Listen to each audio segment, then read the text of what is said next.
Hey Zeke, our guys, that first match opening with Obi, he had a great 2-point turn there on the edge.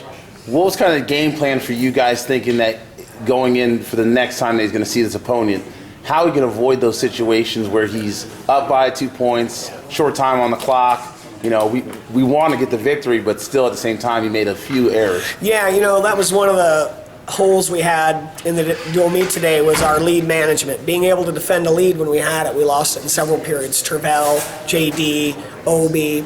And so, you know, that's something we pride ourselves in. When we're in the lead, we finish that period with the lead. And we didn't do that well today. So, you know, it's like anything. We're going to go back to the drawing board and figure out how to, you know, fix that. As a good manager, do you think that potentially our guys working these positions more, the situations more, are what's going to lead to us doing that a little bit better? Yeah, sure. We got to, you know, it's technically right, but it's also tactically. We got to work on the techniques. Gut wrench defense, lead management's a tactic, right? What do you do to defend the lead? Control the type, control the shooting hand, control the center of the mat, head block, low stance. We just didn't do that when we needed to. Zeke, a lot has been made about the politics, obviously, between these two countries. You guys have traveled to Iran, now the Iranians here. Does that, you know, how do the players feel? Does that even come into play when you're wrestling Iran? Well, yeah, sure. I mean, there's always a sense of pride to be an American. When you wrestle for the United States of America, we have a tremendous amount of pride, and obviously today that got hit a little bit. But I think, you know, we'll respond from it. Like anything, if you're not, you know, growing, you're dying, right? So we need to grow, we need to get better, we need to improve, we need to learn. What happens if you don't, I mean, but don't get back to the Olympics, what happens with USA Wrestling? You know what, we haven't even had that conversation yet, you know, because I think we feel strongly that we can make a good case coming into May and the end of September that we will be on the program. So, you know, I haven't worked on a plan B yet.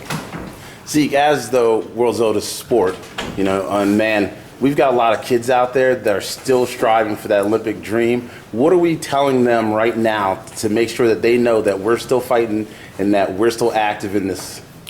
Well, I think, you know, like anything, when you're youth, when you're 5 years old, 10 years old, you're growing up, what motivates you? Your older brothers and sisters, your parents, you know, the Olympic Games on television, you know, it's those dreams that keep kids, you know, motivated and ultimately that keeps wrestling alive. So I think kids that have that dream, that want to be the best in the world, be an Olympic champion, that dream is still alive. Until then, we're not going to stop trying. Right now, where would you rank Kyle Dake in the world?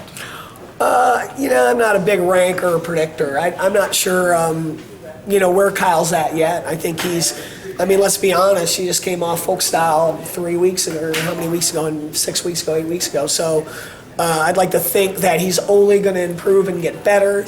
I think a little bit he was hesitant, you know, not attacking as much as he normally does. And I think, you know, just the environment with not enough freestyle experience yet. But I can tell you this, he's going to get better. He's absolutely going to get better. Now, where does that put him within the world? I'm not sure. So he and Jordan are the same weight class, right? Yes. So what's the long-term plan on managing that? Well, you know, it's like anything. You know, there's what's better than having a world Olympic champion at one weight class is having 2 world Olympic champions at one weight class. But ideally, it'd be nice to get guys spread out. You know, who knows? Kyle may not be done growing. You know, there's just so many factors. And I'm a little ignorant. His opponent, like a world-class opponent today, is he a top in the world opponent? Well, sure. Anytime you wrestle for Iran and you take the American team out 6-1, you're on a pretty good team and you're pretty good yourself. How much was the success? How much successful this event? I think the event's successful. You know, of course, from the American wrestling team, we're a little disappointed. But I think overall the energy was good. The people were into the match. And I think we were able to show the world that beyond just what happened on the wrestling mat, great things happened today for wrestling. Thank you. One of the major reasons we're here is for Beat the Streets. Beat the Streets program. Tell me your feelings with the kids that are coming out of that program. I know we've had a couple kids they had their first ever PSLH state champion this year. Yeah. They have, I think, 2 or 3 Fargo All-Americans. Where are these kids? Do you see these kids eventually coming into our program, coming into the fold of USA Wrestling? Yeah, sure. As we know, this captured a lot of things today. And one thing is wrestling keeps kids off the street. Wrestling is a vehicle to save their lives, to get an education, and ultimately, if they have dreams of becoming a World Olympic champion, that's what they can do. You know, wrestling and Beat the Streets is creating that for our youth and our kids and the ability to give them a better life. Please tell me something about the atmosphere today. Oh, I think the atmosphere was electric. It was a place where wrestling showed the world that it's exciting, it's fun, that it's a great sport and it does all the things that wrestling should teach people, right? Discipline, dedication, perseverance, defeat, anger, failure. But ultimately, that's how we pick ourselves up and how we learn, how we get better. And what did you think of the Iranian